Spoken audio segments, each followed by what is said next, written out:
présentation s'inspire d'une introduction à un module de méthodologie de recherche, celui du master en ingénierie pédagogique et multimédia, dirigé par le professeur Mohamed Erradi. Alors l'idée, c'est de voir ensemble comment on peut dépasser la simple utilisation des outils numériques pour vraiment concevoir des systèmes d'apprentissage qui fonctionnent. Le vrai défi, en fait, il n'est plus technique, il est architectural. Il s'agit de bâtir, de construire des environnements qui vont permettre des apprentissages profonds, des apprentissages qui restent. Notre point de départ, c'est un paradoxe assez frappant. On a un arsenal numérique incroyable à notre disposition, des plateformes, des MOOC, de l'intelligence artificielle. Et pourtant, ce n'est pas parce que la technologie est là que la qualité de l'apprentissage suit. C'est ce qu'on appelle le faux positif pédagogique. Un système peut avoir l'air très moderne, très sophistiqué, mais en réalité être complètement creux et inefficace. Pourquoi ? Tout simplement parce que l'accès à l'information en soi ne suffit pas à structurer la pensée, à créer de la connaissance. On va donc plonger au cœur de ce que l'on nomme l'illusion technologique. Le vrai problème, ce n'est pas qu'on manque d'outils, bien au contraire. C'est qu'on manque souvent de vision, de concepts, de méthodes. Il est vraiment crucial de comprendre pourquoi le fait d'empiler les technologies ne va pas, comme par magie, améliorer l'apprentissage. Et voilà qui change complètement la perspective.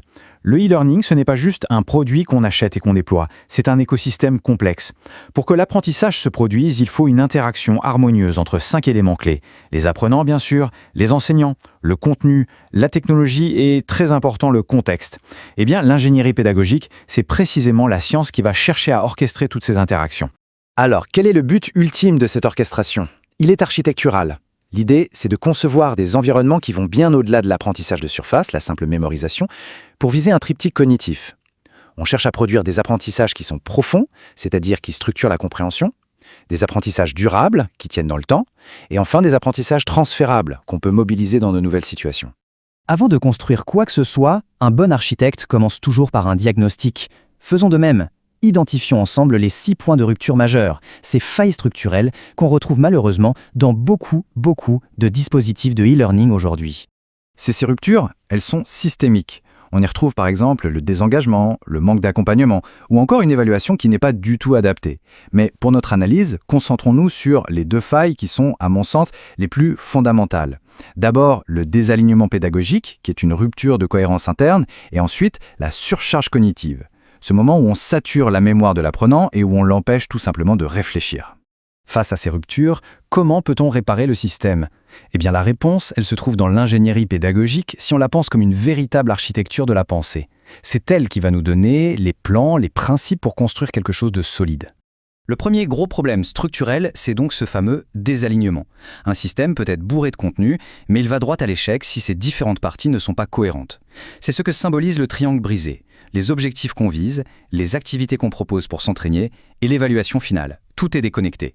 Le travail de l'ingénieur pédagogique, c'est de rétablir cette intégrité, de s'assurer que ces 3 piliers sont parfaitement alignés. C'est la règle d'or de la conception. Le deuxième problème majeur, c'est la surcharge cognitive. D'un côté, on a ce flux d'informations chaotique qui sature complètement la mémoire de travail, ce qui mène à la confusion et souvent à l'abandon. De l'autre côté, on voit la solution qu'apporte l'ingénierie, un système qui organise le contenu de manière progressive, qui propose une interactivité bien ciblée et qui donne un feedback régulier. L'objectif, c'est de gérer la bande passante mentale de l'apprenant pour qu'il puisse la consacrer à ce qui compte vraiment, apprendre. Et ce changement de paradigme, il transforme complètement le rôle de l'enseignant. On passe d'un modèle de transmission, où le savoir descend de l'enseignant vers l'élève, à un modèle d'orchestration. L'éducateur devient un architecte, un guide dans des environnements d'apprentissage qui sont devenus complexes. Le succès de tout le système repose en fait sur cette nouvelle posture. D'accord, mais alors comment est-ce qu'on peut fonder une recherche qui soit pertinente pour former ces futurs ingénieurs pédagogiques ? Pour avancer de manière rigoureuse, on a besoin d'une sorte de boussole, quelque chose qui puisse guider l'investigation scientifique dans ce domaine. Cette boussole, la voici. Elle nous aide à modéliser la recherche scientifique autour de 5 dimensions critiques qui doivent toujours être cohérentes entre elles. La dimension méthodologique, la pédagogique, la cognitive, l'adaptative et la technologique. C'est un cadre de référence essentiel pour concevoir, mais aussi pour évaluer rigoureusement n'importe quel dispositif. Cette boussole nous amène vers 3 grands piliers pour la recherche de demain. Le premier pilier, c'est la conception. Il s'agit de voir l'ingénierie comme une véritable science du design.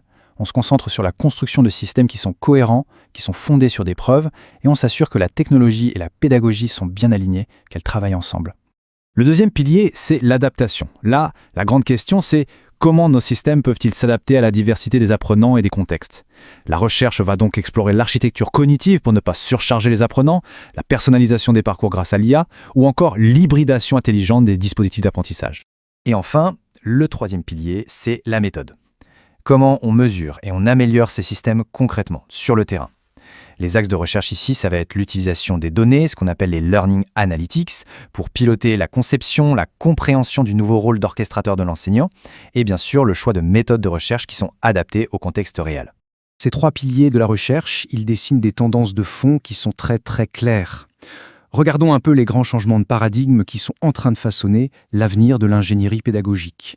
Le point absolument crucial, c'est que le centre de gravité a bougé. On passe de la simple numérisation de contenu à la conception de systèmes complets. On passe de la standardisation de masse à l'adaptation dynamique et personnalisée, de la simple diffusion de contenu à l'orchestration de l'apprentissage. Et enfin, on passe d'une évaluation finale sanction à une amélioration continue qui est pilotée par les données. Tout ce qu'on vient de voir nous amène à une question qui est absolument fondamentale. C'est la question qui doit guider la prochaine génération d'architectes de l'apprentissage. La voici, cette question essentielle. Pour développer des dispositifs aussi complexes qui soient alignés, adaptatifs, fondés sur la cognition et conçus en contexte réel, quel type de recherche est vraiment pertinent? Comment est-ce qu'on peut concilier la rigueur de la science avec l'obligation d'améliorer les choses concrètement, sur le terrain? Et la réponse, en fait, elle se dessine assez clairement. Il nous faut une approche qui arrête de séparer la recherche et la conception. Une approche qui unit la théorie et la pratique dans un cycle vertueux. On conçoit, on teste, on améliore, et on le fait en contexte réel. Parce que, soyons honnêtes, les défis de l'apprentissage, ils ne se résolvent pas dans un laboratoire, mais bien sur le terrain. C'est cette recherche-là, une recherche engagée, itérative, qui forgera l'ingénierie pédagogique de demain.